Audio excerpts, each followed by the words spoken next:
Hey everyone, welcome back to another quick how-to. In this video, we're going to show you how you can add video in Wing's website.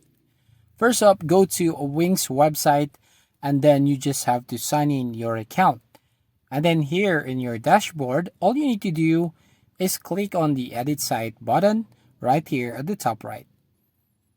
Now once you click on Edit Site, you will now go to Wing's website editor as you can see here. So here you just need to find a video that you want to add to your website.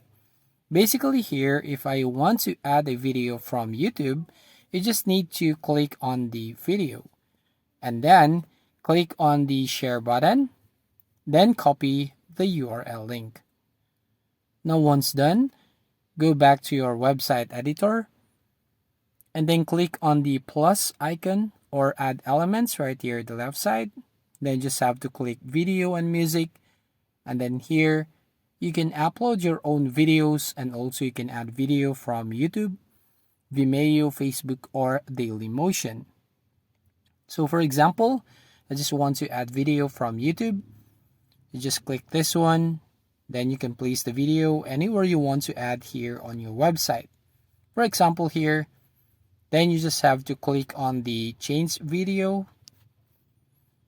and then paste the URL link right here in the box. So as you can see, the video is now added. Then you can enable this auto place and also place in a loop. So once done, you can now view your website. And that's all. If you find this video helpful, please don't forget to like and subscribe to our channel.